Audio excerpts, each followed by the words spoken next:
Olá, fisioterapeuta, eu sou Augusto Cruz e nós estamos aqui em mais um vídeo agora para ajudá-los a entender quais são os elementos existentes nos modos ventilatórios, ok?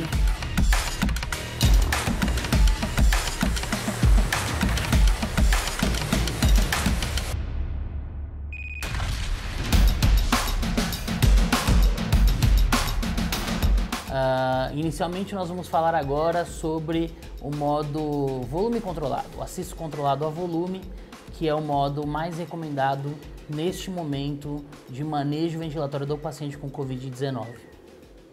Nós podemos observar aqui na tela do equipamento que no canto superior da tela nós temos o nome do modo ventilatório, que neste caso aqui nós encontramos como VCV, que é ventilação por volume controlado, o painel de monitorização e abaixo um painel de controle.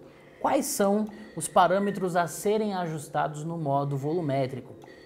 Lembrando que a utilização do modo volumétrico tem como principal objetivo garantir que esse paciente tenha assegurado o volume dentro das predições, seja de 3 a 6 e até mesmo até 8 ml por quilo de peso predito, de acordo com as recomendações específicas dos pacientes com Covid-19 e as particularidades ventilatórias.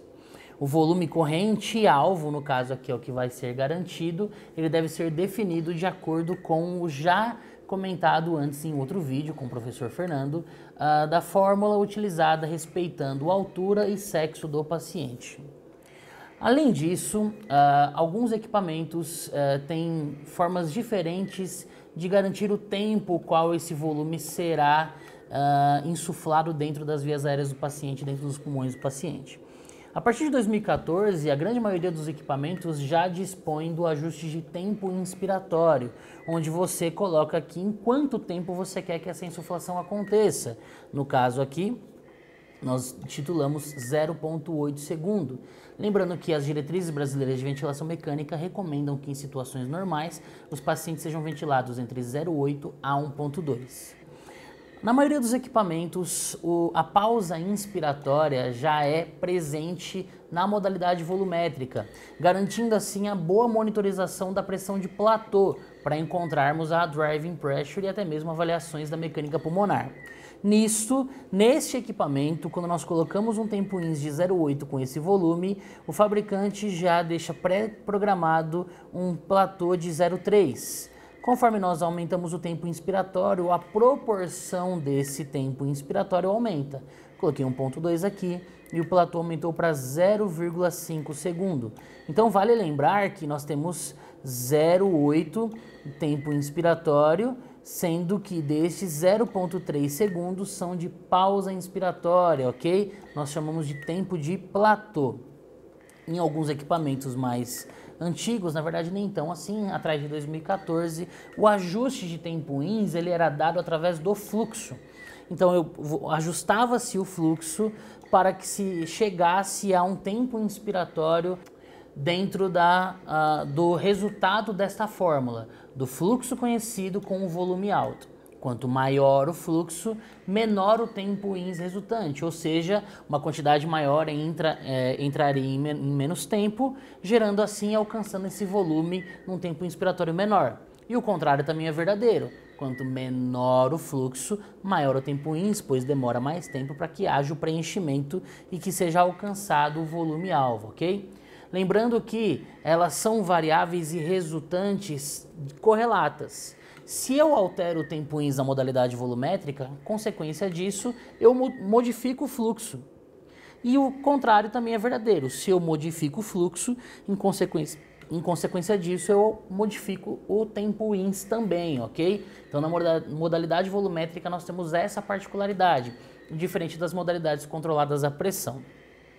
Além disso, a frequência respiratória do paciente também é ajustada, ok? No caso aqui nós definimos, nesse caso hipotético, como 16 ciclos.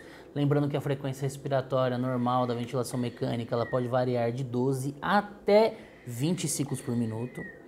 A PIP pré-definida vocês encontrarão no vídeo específico sobre definição e titulação de PIP, ok? E ela é um ajuste, assim como a frequência respiratória, encontrado em todos os modos ventilatórios, ok? E tem como objetivo garantir que o pulmão se mantenha insuflado após o final da exalação.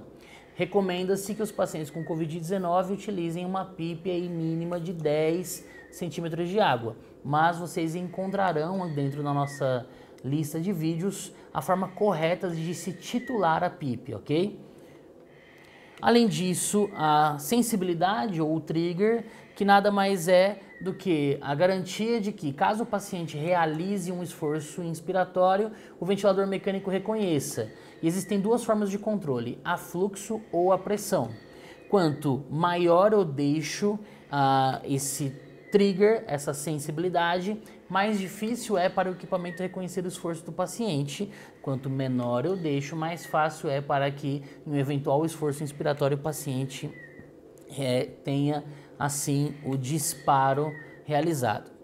Os equipamentos, eles vão garantir o tempo inspiratório, seja ele por ajuste de percentual, como nós encontramos aqui no tempo platô, que nós tínhamos observados no ajuste do tempo INS, ou seja, no caso aqui, eu tenho de 0,8 segundos de tempo INS, 0,3 de platô, justamente porque foi determinado 30% do tempo INS para a pressão de platô.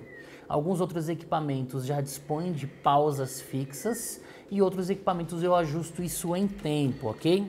E assim eu finalizo o ajuste básico de todo o modo ventilatório controlado a volume do meu paciente com Covid-19. Muito obrigado.